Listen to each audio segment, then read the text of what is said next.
आवाज जनता की। तो पहले यह समझने की जरूरत है, कोई भी बिल के पहले यदि आप किसी रुपये की वैल्यू की बात करते हैं तो यह समझ लेना पड़ेगा कि यह जनता का पैसा है।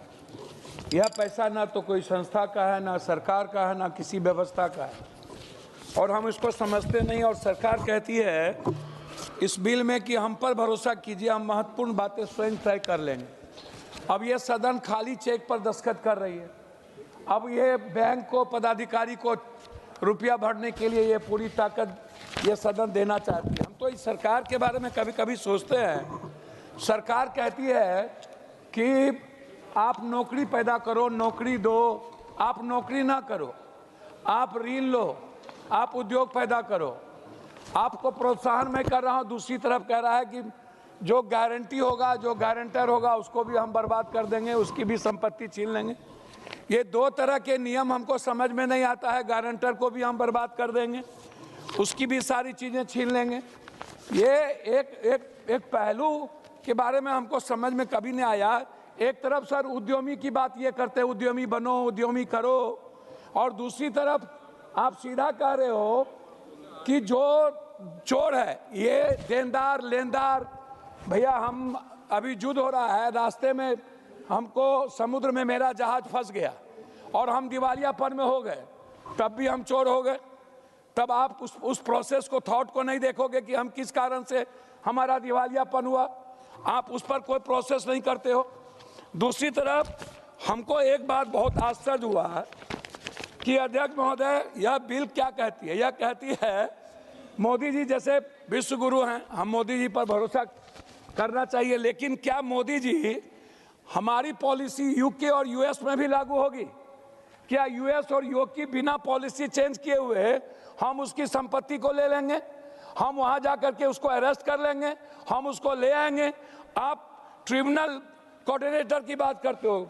हमको कभी आश्चर्य होता है कि ट्रिब्यूनल कोऑर्डिनेटर की बात में, नोटबंदी के समय अध्यक्ष जी हमको याद है बैंक ने क्या किया, बैंक मैनेजर ने क्या किया, सोना चांदी वाले ने क्या किया। सारा सबसे ज्यादा बैंक मैनेजर अरबपति खरबपति हो गया। सारा कोई पॉलिसी नहीं है मैडम हम लोगों के पास। नोटबंदी को आप उठा करके देखिए। दूसरी तरफ एमएसएमई ऐसी इस तरह की स्थिति होगी। कोरोना के समय में क्या हुआ, छोटे छोटे सारे उद्योग बंद हो गए और 2-4 व्यक्ति दुनिया का सबसे बड़ा अरबपति खरबपति हो गया। कई नेता अरबपति खरबपति हो गए, हम सप्लायर बर्बाद हो गए। तो अध्यक्ष जी, जिस बिल के बारे में आप कहते हो कोर्ट न्याय करेगा, कोर्ट कब न्याय किया? जब यूजीसी और एसटी ऐसे कानून है की बात आई तो 72 घंटे में न्याय हो गया। एसआईआर की बात आई और किसान की बात आई तो न्याय ही नहीं हुआ। कहां से कोर्ट न्याय कर देगी? क्या छोटे जिसके पास पैसे नहीं है कोर्ट न्याय कर देगी 400-300 दिनों के अंदर, 14 दिनों के अंदर? आप दूसरी तरफ मेरा आपसे रिक्वेस्ट ये है कि आप हमको एक बात बताइए, जनधन योजना का क्या हुआ? 50,000 रुपया कितने बेरोजगार को मिल गया? जनधन योजना पर फिर दोबारा चर्चा हुई क्या? नोटबंदी पर दोबारा चर्चा हुई क्या?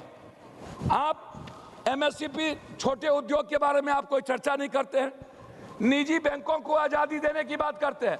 सहकारिता का क्या हुआ भाई? जो किसान के लिए सबसे ज्यादा बेनिफिशियरी था, सहकारिता पर तो आप चर्चा ही नहीं करते हैं। सरकारी बैंक पर तो आप चर्चा ही नहीं करते हैं। सहारा इंडिया का जो निवेशक है वो दलित है, गरीब है, ईबीसी है, रेहड़ी है, पटरी वाले हैं, और सहारा इंडिया वाला क्या किया? सहारा इंडिया का अब पूरा का पूरा एक बड़ा उद्योगपति ले लिया, सरकार उद्योगपति ले लिया, उसका कोई मतलब नहीं। आप दीदी लोन जो जीविका दीदी है, आप जो बेटियों का है, महिलाओं के ऋण पर है, इस पर चर्चा नहीं करते हैं। आप सिर्फ बड़े बड़े मुनाफाखोरों की चर्चा करते हैं। इसीलिए मेरा आपसे आग्रह है लास्ट में कि महोदय, आपसे मेरा ये आग्रह है कि ये जो संसदीय जांच है, पार्लियामेंट्री इंस्टीट्यूट, मेरा मजदूरों को बकाया पहली प्राथमिकता आप इसमें कहीं नहीं बना है। न्यूनतम गारंटी भुगतान पर आपने कुछ भी नहीं दिया है। ग्लोबल है लेकिन कानून लोकल है। आप सरकार की चुप्पी, अनक्रिचल मॉडल लॉ लागू किया जाए। मैं लास्ट कर रहा हूं, इंडिपेंडेंट वैल्यूएशन की बात आप करते हैं। आप हमको बताइए, आईबीसी से देश की अर्थव्यवस्था पर कौन सी मजबूती होगी? या कुछ कॉर्पोरेट लोगों को मजबूत करने का ये सबसे बड़ा कानून है।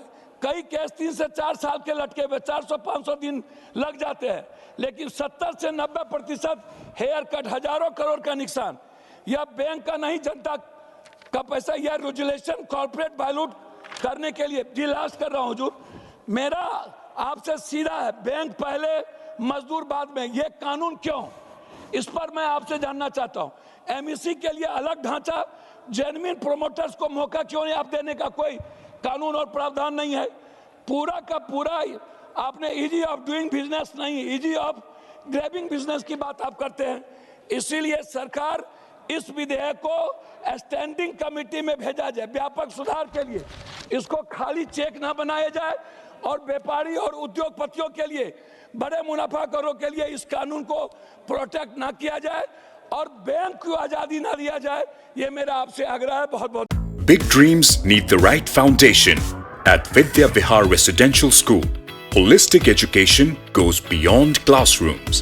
World-class facilities, caring houses, nutritious food, advanced labs, vast playgrounds, and inspiring mentors come together to nurture every child. Here, learning is balanced, values are lived, and every student truly belongs. Vidya Vihar Residential School, where learning transforms futures.